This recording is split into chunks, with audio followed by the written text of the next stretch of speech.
여러분 왜 요셉이 애굽에 팔려갔을까요? 그리고 요셉이 왜 애굽의 총리가 되었을까요? 그것은 바로 이 흉년 기간에 야곱의 가족과 가문을 살리기 위해서죠.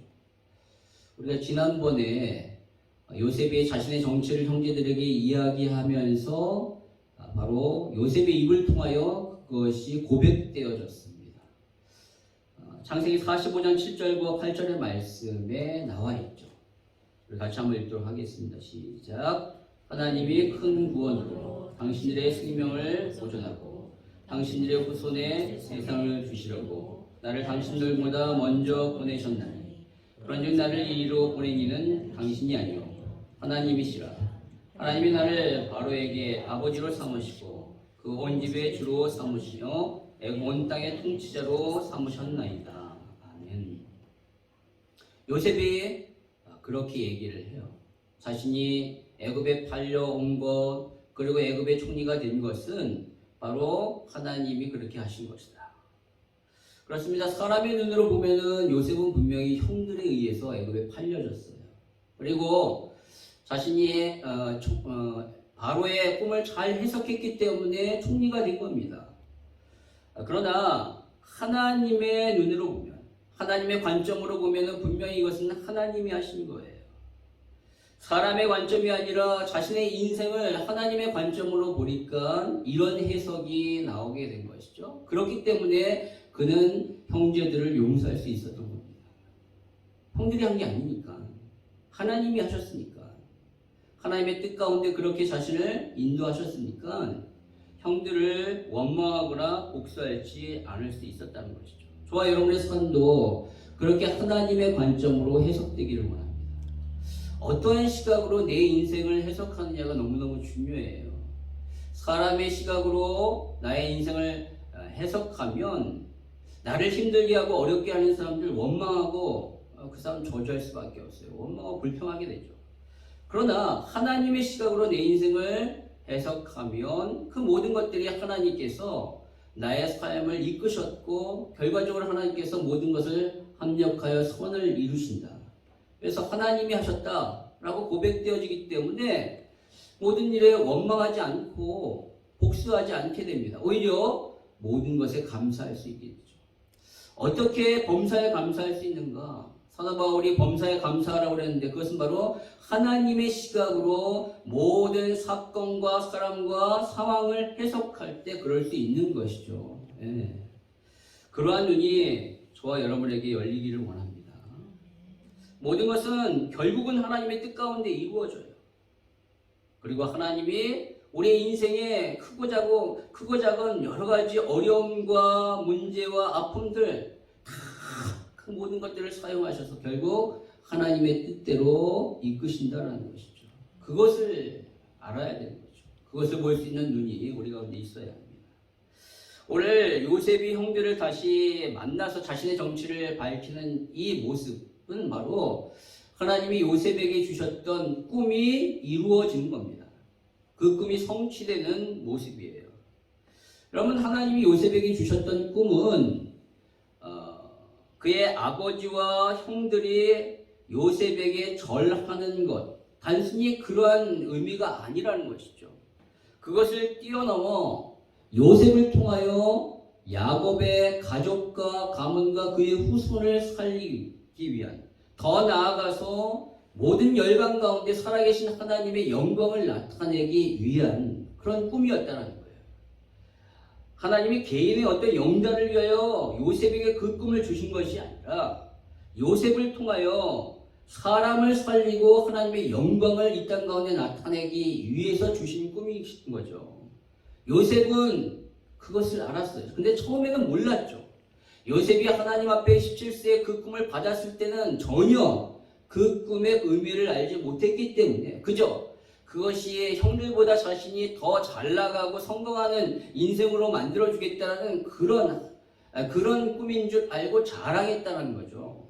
그러나 그가 노예로 팔려가고 감옥 생활을 하면서 점점점 그 꿈의 의미를 알아가게 되었던 것이죠. 여러분, 그가 총리가 되었을 때 이제 흉년 가운데 쌀을 팔았잖아요. 다른 여러 나라에서 온 사람들에게 쌀을 팔 때 과연 요셉은 쌀만 팔았을까요? 그 곡식만 팔았을까요? 저는 그렇게 생각하지 않습니다. 분명히 그는 하나님의 영광을 증거했을 거예요. 하나님이 우리에게 이렇게 역사하셨다. 이 모든 것이 하나님의 은혜다라고 이렇게 증거했을 거예요.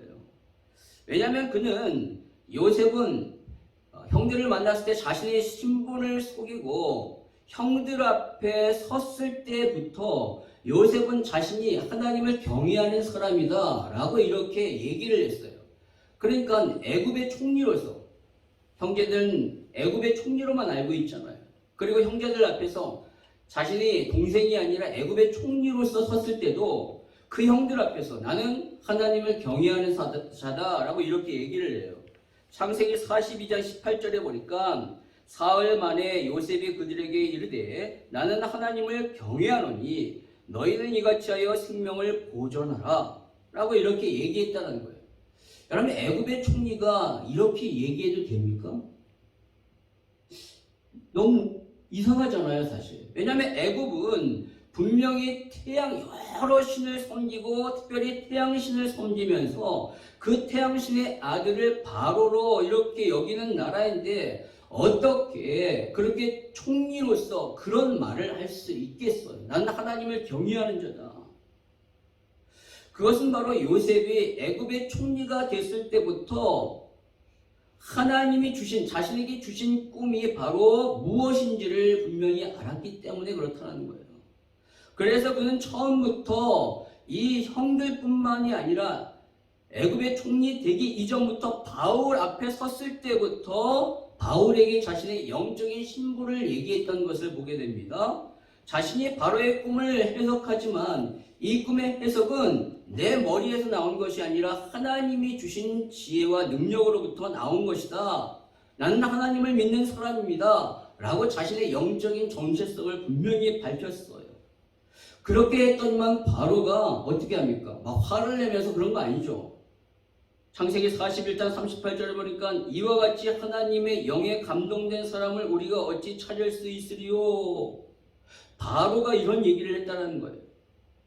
그가 하나님을 믿는 사람임을, 분명히 요셉이 하나님을 믿는 사람임을 알면서도 바로는 그를 애굽의 총리로 세웠습니다. 여러분, 그렇습니다. 요셉은 노예와 감옥 생활 그리고 바로의 꿈을 해석하면서 자신의 꿈이 무엇인지 무슨 의미인지를 분명히 알았다는 거예요. 자신의 꿈이 단순히 형들과 아버지로부터 절을 받는 그런 것이 아니라 이 땅 모든 열방에 하나님의 살아계심을 나타내고 하나님의 영광을 드러내는 것임을 알았다는 것이죠. 그렇기 때문에 그는 아마도 곡식을 팔면서 분명 하나님의 영광을 나타냈을 것이라는 거죠. 그리고 그 형들 앞에서 그가 자신의 꿈에 대하여 이렇게 해석할 수 있었던 거예요. 자신의 꿈의 의미를 그는 알았기 때문에 그렇죠. 결국 이 모든 것들 하나님이 그에게 주신 꿈을 하나님이 이루신 것입니다. 하나님은 우리에게 꿈을 주셔요. 하나님은 우리에게 약속하십니다.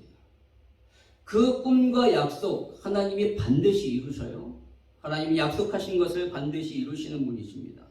민수기 23장 19절의 말씀 보니까 그렇게 기록되어 있죠. 우리 같이 한번 읽도록 하겠습니다. 시작. 하나님은 사람이 아니시니 거짓말을 하지 아니하시고 인생이 아니시니 후회가 없으시도다. 어찌 그 말씀하신 바를 행하지 아니하시며 하신 말씀을 실행하지 아니하시리라. 하나님은 그런 분이시라는 거죠. 반드시 약속하신 것을 이루시는 분. 하나님이 반드시 우리에게 꿈을 주셨다면 하나님은 그 꿈을 반드시 이루시는 분이셔요. 저와 여러분에게도 분명히 꿈을 주시고 분명히 하나님이 약속하신 줄 믿습니다. 그 약속이 없어요? 저는 없는데요? 아닙니다. 하나님이 분명히 우리에게 약속을 주셨는데 그 약속은 바로 저와 여러분이 가지고 있는 이 성경이에요. 구약은 바로 옛 약속이고 신약은 바로 새로운 약속이잖아요. 저와 여러분, 이 기록된 성경을 하나님께서 우리에게 주셨기 때문에 구원받은 우리는 약속을 받은 자입니다. 약속을 받은 언약 백성이에요. 분명히 그리고 성경에 예수님께서 우리에게 약속하셨잖아요. 얼마나 많은 약속을 하셨습니까? 너희가 내 이름으로 무엇인지 구하면 내가 이루게 하겠다. 무엇인지 구하면 받을 것이다. 내가 너희와 영원토록 함께 할 것이다. 담대하라, 내가 세상을 이기었노라. 너희가 먼저 그의 나라 그의 의를 구하면 이 모든 것들을 너희에게 더하여 줄 것이다. 내가 영광 중에 이 땅에 다시 오리라. 예수님이 계속 우리에게 약속하셨어요. 그렇다면 이 약속은 반드시 이루어질 거라는 것이죠. 저와 여러분이 진정으로 믿고 구원받은 자라면 이 말씀이 우리에게 하신 약속의 말씀이에요. 우리가 그 약속의 말씀을 진짜 믿기만 하면 하나님 반드시 우리의 삶 가운데 그 약속을 이루실 줄 믿습니다. 그렇기 때문에 그것을 진짜로 믿는다면 하나님은 반드시 약속하신 것을 이루시는 분이시고 우리가 그 약속을 믿기만 하면 우리의 삶 가운데 분명히 이루어지기 때문에 그것을 진짜로 믿는다면 우리의 삶에 안 되고 힘들다라고 불평한 이유가 없는 거죠. 결국은 하나님이 우리의 삶 가운데 당신의 약속을 이루시기 때문에 그 어렵고 힘들고 안 되고 그 모든 것들은 과정에 불과하는 거예요. 결과는 하나님의 약속대로 반드시 이루시는 겁니다. 저와 여러분이 다른 마음을 품지 아니하고 오직 하나님의 약속을 있는 그대로 믿는다면 우리의 삶이 반드시 그 약속대로 이루어질 줄 믿습니다. 네. 그러니까 어렵다고 조금 안 된다고 당망할 필요 없다니까요. 내 인생은 왜 이래? 내 인생은 왜 이렇게 꼬였어? 왜 이렇게 나를 힘들게 하고 어렵게 하는 거야? 하나님은 왜 나를 이렇게 이런 상황에 몰고 가시지? 아니에요. 우리에게 하나님의 말씀에 대한 분명한 약속에 대한 신뢰만 있다면 그 모든 것들은 과정에 불과하지. 분명히 우리의 삶의 결과는 하나님의 약속대로 그렇게 높이실 줄 믿습니다. 자, 그렇다면 우리는 그 약속이 이루어지는 삶 가운데 들어간 거예요. 우리가 정말로 하나님의 약속을 믿는다면 우리는 이 삶에 분명히 그 약속이 이루어질 텐데 그렇게 하나님의 약속이 이루어질 때까지 우리는 무엇을 해야 되는가? 저와 여러분은 어떻게 해야 되는가? 오늘 본문에 나온 요셉은 우리에게 그것을 아주 잘 보여주고 있어요.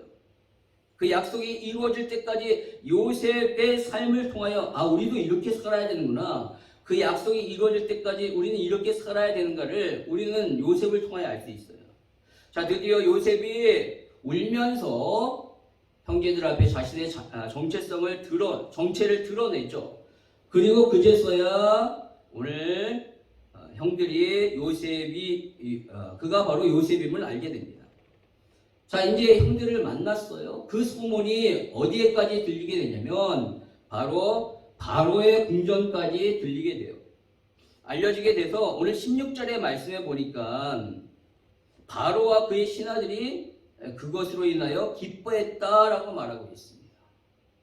바로와 신하들이 기뻐했대요. 요셉이 형제들을 만난 것을. 그리고 바로는 어떻게 했냐면 요셉에게 형들을 통하여 아버지와 그의 가족들을 애굽에 데려올 수 있도록 애굽의 수레를 그들에게 줍니다. 그리고 그들로 하여금 이 땅에 그들이 살 수 있는 좋은 땅을 주겠다라고 바로가 약속을 하죠. 그리고 20절에 보니까 바로가 애굽의 좋은 것을 다 줄 테니 너네들이 쓰던 것 아끼지 말아라 라고 말합니다. 그게 무슨 말이죠? 너희가 생활할 수 있는 모든 것을 다 제공하겠다라는 거예요. 쓰던 것 가져올 필요 없고 다 버려라. 애굽에 좋은 건 너네들에게 줄 테니까 아무 걱정 말고 아버지와 가족들만 데리고 와라 라고 이렇게 바로가 얘기합니다. 여러분, 어떻게 나라의 총리 한 명이 가족, 형제를 만났다라고 해서 애굽의 그 왕과 신하들이 이렇게 기뻐하고 심지어 왕이 이렇게까지 은덕을 베풀 수 있을까요? 그것은 바로 요셉이 대단히 그들에게 신임을 받고 사랑을 받았다는 증거겠죠. 그렇죠? 근데 여러분, 당연한 거예요. 그것이 어찌 보면.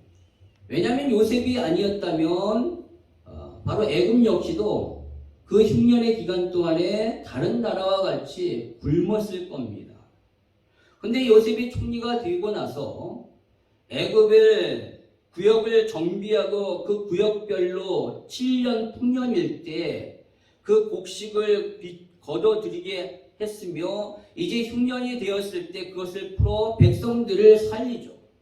그리고 다른 나라에서 돈을 받고 다른 나라로부터 돈을 받고 그것을 팔므로 애굽이 전 세계 가장 강력한 그런 나라가 되게 했던 겁니다.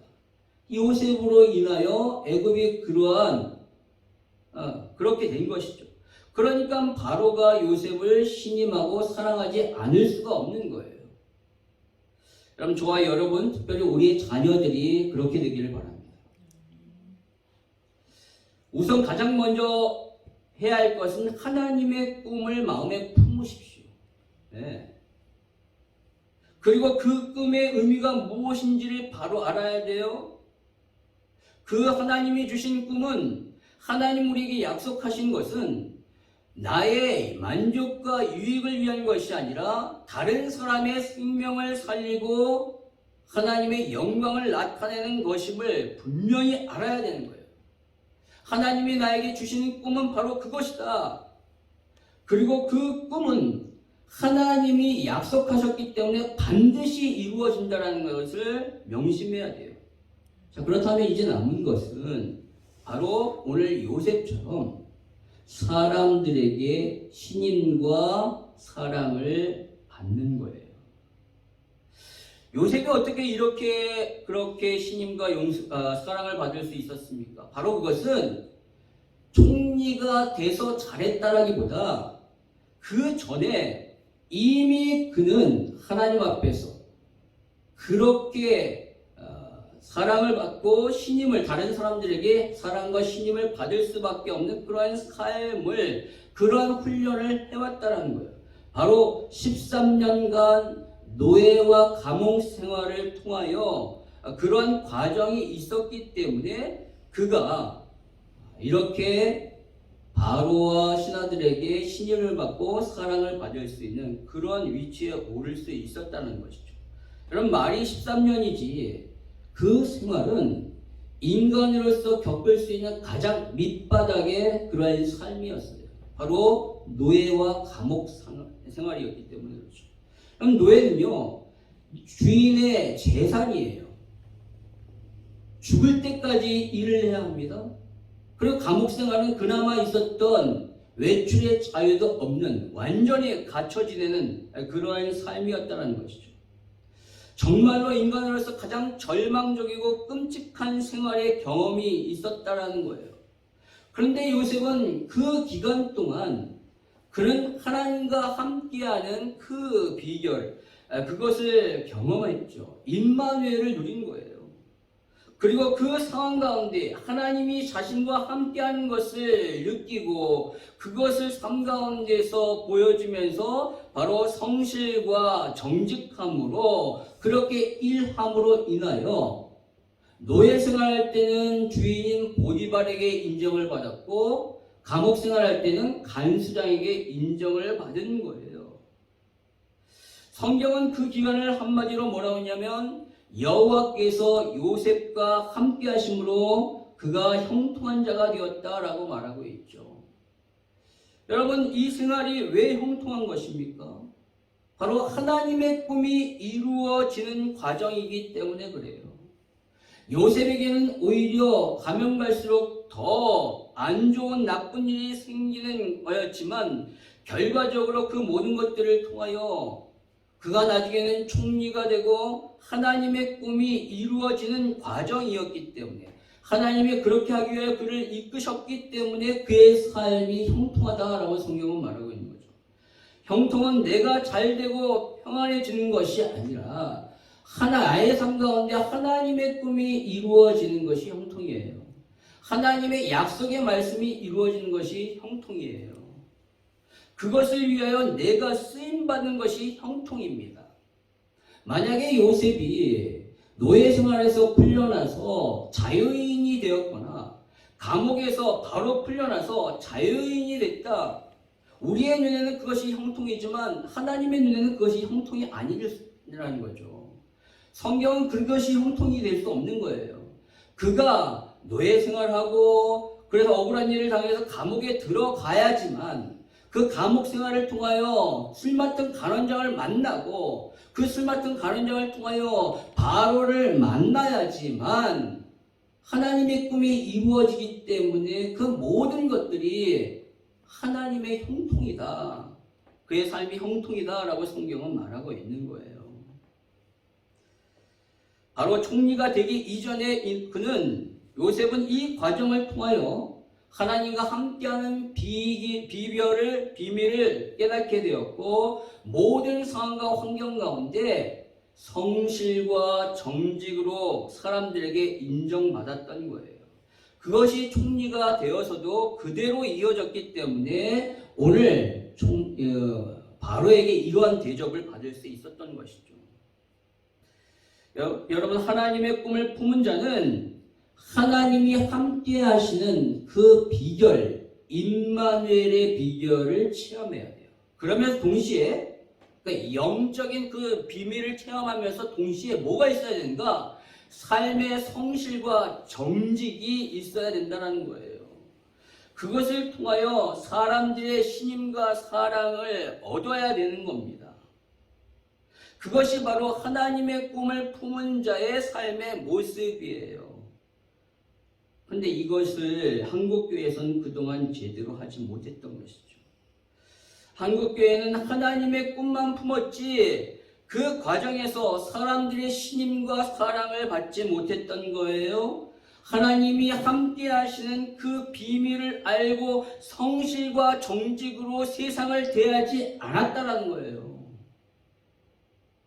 요셉이 총리가 되었을 때만 성실하고 정직했기 때문에 그가 바로에게 인정받았다가 아닙니다.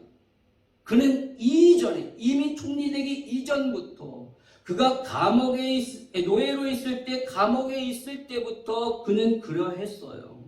그럼 그것이 중요합니다. 삶의 과정에서 그것이 드러나야 하는 거예요. 특히 인생의 가장 어렵고 힘들고 이제 밑바닥으로 내려왔다라고 할 때 그때 하나님의 살아계심을 경험하고 하나님과 함께하는 비밀과 또 성실과 정직이 드러나야 하는 거죠. 그래서 그때 살아계신 하나님이 나의 삶 가운데 드러나며 그리고 성실과 정직을 통하여 사람들의 인정을 받아야 되는 거예요. 그것이 진정으로 하나님이 주시는 꿈을 품은 자, 하나님의 약속을 가지고 있는 자의 삶의 모습인 것이죠. 저와 여러분이 그러한 모습이 있기를 원합니다. 특별히 우리의 자녀들이 그러해야 됩니다. 하나님의 꿈을 품으십시오. 그 하나님의 꿈은 내가 잘 먹고 잘 사는 게 아니라 나를 통하여 다른 사람을 살리고 하나님의 영광을 나타내는 것이며 그 꿈은 반드시 이루어지는데 그 과정 가운데 우리가 해야 할 것은 하나님이 나와 함께 하신다는 사실과 모든 상황과 역경 가운데서 성실과 정직으로 사람들에게 인정받아야 된다. 신임받고 사랑받아야 된다는 거죠. 오늘 요셉이 그랬어요. 오늘 바로는 요셉의 형들에게 아버지와 가족들을 모두 애굽에 데려오라 라고 명합니다. 그런데 그냥 곡식과 많은 음식을 주면서 보내면 되는데 굳이 왜 애굽으로 오라라고 이렇게 얘기했을까요? 그렇지 않습니까? 굳이 왜 자기네 땅으로 오라고 얘기해요? 왜냐하면 앞으로 흉년이 5년이나 더 남았기 때문에 그래요. 이것은 누구만 압니까? 바로 바로와 요셉만 알아요. 왜냐하면 바로는 그 꿈을 꾸었고 그 꿈을 요셉이 해석해 줬기 때문에. 그래서 오늘 요셉이 45장 11절에 보면 형제들에게 흉년이 아직 5해가 있으니 내가 거기서 아버지를 공경하리이다. 아버지와 아버지의 가족과 아버지께 속한 모든 사람에게 부족함이 없도록 하겠나이다 하더라 라고 전하소서 라고 말합니다. 지난번처럼 그냥 곡식만 주고 보내면 1년이 지나면 양식이 다 떨어지기 때문에 또다시 와야 합니다. 그렇게 먼 거리를 앞으로 5번이나 더 와야 하는 것이죠. 아니, 가나안 땅에 흉년이 엄청나게 들었기 때문에 그 가나안 땅에서 곡식이 자라야 하는 시간까지 합치면 훨씬 더 많이 와야 하겠죠. 그리고 그 기간 동안에, 흉년 기간 동안에 그냥 먹을 것만 줬다라고 제대로 살 수 있는 것도 아니고 얼마나 힘들고 어렵겠습니까? 그래서 오늘 바로와 요셉이 바로 그의 가족들을 다 데려오라 라고 이렇게 그들을 보호하기 위하여 이렇게 애굽에 오라라고 한 것입니다. 그러면 결국 이렇게 애굽에 오도록 그 야곱의 가정을 완전히 이렇게 보호할 수 있도록 해준 사람이 누구예요? 바로잖아요. 바로가 허락한 겁니다. 누가 시키지도 않았는데 오늘 본문에 보니까 바로가 자진해서 그냥 이런 제안을 한 거예요. 그렇죠? 오늘 요셉에게 그렇게 형들을 데려오라 라고 제안한 거예요. 결국 바로의 이런 제안과 허락으로 인하여 요셉의 꿈이 이루어지게 된 것입니다. 이 흉년의 가족과 가문과 후손을 살려야 하는 그 요셉의 꿈이 바로의 허락과 그 제안으로 이루어지게 된 거예요. 그렇다면 바로에게 이런 마음이 저절로 일어났는가? 하나님이 주셨겠죠. 그렇죠? 하나님이 주셨지만 그가 이렇게 제안하고 허락할 수 있었던 것은 요셉이 잘했기 때문에 그렇겠죠. 요셉이 언제나 성실과 정직으로 하나님 앞에서 그렇게 행하는 모습을 바로가 보니까 너무너무 신임하고 그를 사랑하니까 이런 제안을 했겠죠. 요셉의 그러한 모습이 있었기 때문에 하나님이 바로에게 감동을 주셔서 바로로 하여금 그렇게 허락하도록 한 거예요. 그래서 결국 요셉에게 하나님이 주셨던 그 꿈이 이제 바로의 허락을 통하여 완전히 이루어지게 되는데 중요한 것은 요셉의 꿈만 이루어지는 것이 아니라 이 바로의 허락으로 말미암아 그 전에 오래전에 아브라함에게 주셨던 그 약속도 이루어지게 되었다는 겁니다. 창세기 15장에서 하나님이 아브라함에게 언약을 세우시는데 그날 밤에 아브라함이 잠들 때 하나님께서 아주 이상한 말씀을 하셔요. 15장 13절에서 16절의 말씀을 보니까 이렇습니다. 같이 한번 읽어보겠습니다. 시작. 여호와께서 아브라함에게 이르시되 너는 반드시 알라. 내 자손이 이방에서 객이되어 그들을 섬기겠고 그들은 400년 동안 내 자손을 괴롭히니 그들이 섬기는 나라를 내가 징벌할지며 그 후에 내 자손이 큰 재물을 이끌고 나오리라. 너는 장수하다가 평안히 조상에게로 돌아가 장사될 것이요 내 자손은 4대 만에 이 땅으로 돌아오리니 이는 아모리 족속의 죄악이 아직 가득 차지 아니함이니라 하시더니. 바로 하나님은 아브라함에게 무슨 말씀을 하시는 거예요? 앞으로 있을 출애굽 사건에 대하여 말씀하시는 겁니다. 이스라엘이 애굽에서 400년 동안 그들을 섬기다가 하나님이 그 땅에 애굽 땅에 재앙을 내리셔서 이스라엘로 하여금 그 애굽에서 나오게 해서 다시 이 가나안 땅으로 돌아오게 하시겠다라고 아브라함에게 말씀하신 거예요. 하나님이 왜 갑자기 이런 말씀을 하셨을까요? 아브라함에게 언약을 체결하면서 그것을 정확하게 알 수는 없어요. 왜 하나님이 갑자기 이런 말씀을 하셨을까? 어떤 사람들은 언약 체결 시에 아브라함이 하나님과 언약을 체결하는 그때에 아브라함이 다른 재물들은 다 쪼갰는데 새 많은 가운데 쪼개지 않았거든요. 그렇게 쪼개지 않아서 하나님이 징계 차원으로 그렇게 하셨다라고 얘기를 하지만 그렇게 해석하기에는 너무 큰 무리가 있는 거예요. 아니 하나님이 재물 하나 쪼개지 않았다고 해서 그의 후손을 400년 동안 이렇게 고생하게 하신다. 그것은 너무 큰 무리죠. 해석하기가 좀 하나님이 과연 그렇게 잔인하신 분이실까? 또 아브라함 때는 근데 여러분 아브라함 때는 아직 율법이 제정되지 않았기 때문에 제사법이 따로 존재하지 않습니다. 그리고 그 창세기 15장에 보면 하나님이 그 제물의 가운데를 쪼개라라는 말씀도 없어요. 아브라함은 그때 관습에 따라 그렇게 한 거예요.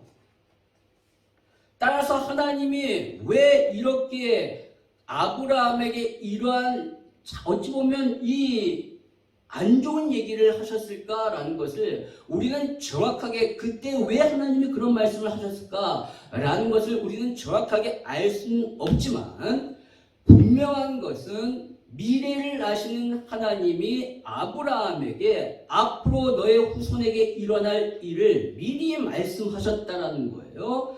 그리고 그 말씀이 오늘 그 말씀이 이루어지기 위하여 오늘 하나님은 이 바로의 허락을 통하여 시작하신 거예요. 그 약속, 그렇게 아브라함에게 하셨던 약속을 이루시게 해요. 그 약속을 이루려면 어떻게 해야 돼요? 이스라엘 백성들이 애굽에 들어가야 되니까. 들어가서 거기서 오랫동안 살다가 나중에 종이 돼야 되니까. 그래야지 그들을 빼오고 다시 가나안으로 들려보낼 수 있잖아요. 하나님은 아브라함에게 앞으로 있을 그 후손의 그 사건을 이야기를 하셨고 그 말씀하신 것을 반드시 이루시기 위하여 오늘 이 바로의 허락을 통하여 그것을 이루기 시작하셨다라는 겁니다. 바로의 허락으로 인하여 야곱 가문이 애굽에 살게 되었고 그곳에서 오랫동안 머물면서 큰 민족을 이루게 됩니다. 출애굽기 1장 7절의 말씀에 보니까 이스라엘 자손은 생육하고 불어나 번성하고 매우 강하여 온 땅에 가득하게 되었더라 라고 나와요. 요셉과 그의 사람들이 다 죽고 난 이후에 그 애굽에서 이스라엘 백성들이 생육하고 불어나 큰 민족이 된 거예요. 하나님은 야곱의 가문을 큰 민족으로 번성하게 하기 위하여 일부러 애굽에 보내신 거예요. 바로를 통하여 그렇게 허락하게 함으로 그들을 애굽에 보내셨습니다. 왜냐하면 그 당시 가장 풍요로운 나라가 애굽이고 가장 안전한 나라가 애굽이었기 때문에 그 애굽의 보호 아래에서 울타리 안에서 이스라엘 민족이 큰 민족을 이루게 하시고 그들을 통하여 당신의 백성, 이제 큰 민족이 된 이후에 하나님은 결국 당신의 백성들을 어떻게 구원하시고 어떻게 이끄신 것을 보여주기 위해서 그렇게 하신다는 거죠. 무슨 말이냐? 하나님은 약속하신 것을 반드시 이루신다는 거예요. 근데 우리의 생각을 뛰어넘어 놀랍도록 그렇게 역사하시는 것을 보게 돼요. 오늘 바로의 이 허락은 요셉의 꿈이 이루어지는 것과 동시에 아브라함에게 주셨던 그 약속이 성취되는 시작이라는 겁니다. 하나님 반드시 약속하신 것을 이루시는 분이십니다. 우리가 그 약속의 의미는 정확하게 알 수 없어요. 정확하게 자세하게 그 약속의 의미를 우리는 알 수는 없지만 분명한 사실은 하나 있다. 하나님이 주신 약속, 여러 사람들에게 다른 약속을 주시고 다른 꿈을 주셔요. 그런데 분명한 것은 하나님이 주시는 그 약속과 꿈은 우리의 구원이에요. 구원을 위하여 주신다는 거예요. 모든 것을 합력하여 선을 이루시는 하나님은 결국 우리에게 구원을 베푸십니다. 하나님은 저와 여러분을 구원받도록 부르셨고 또 다른 사람을 구원하도록 부르신 거예요. 하나님이 아브라함을 가나안으로 부르신 것은 아브라함을 구원하실 뿐만 아니라 그를 통하여 열방을 구원하시기 위해서입니다. 하나님이 요셉을 애굽으로 부르신 것은 요셉을 구원하실 뿐만 아니라 그를 통하여 야곱의 가족과 가문과 더 나아가 열방을 구원하시기 위하여 그렇게 하셨듯이 하나님이 저와 여러분을 부르신 이유는 우리를 구원하실 뿐만 아니라 우리를 통하여 다른 사람을 구원하게 하시기 위해서 부르셨다라는 겁니다. 자, 그렇다면 이 사실을 우리가 분명히 알고 이것을 믿는다면 이제 남은 것은 뭐냐는 거죠. 이제 남은 것은 바로 우리가 바로에게 신임을 받는 거예요. 바로에게 사랑을 받는 겁니다. 무슨 말이냐? 이 땅의 사람들에게 신임과 사랑을 받아야 돼요.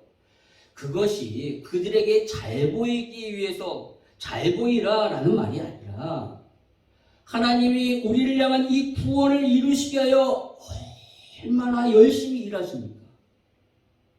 너무나도 성실하게 정직하게 너무나도 열심히 일하셨기 때문에 우리에게 구원이 임했듯이 우리 또한 이 하나님의 구원의 놀라운 약속의 성취를 위하여 우리 역시도 성실하게 열심히 정직하게 살아가야 한다는 거예요.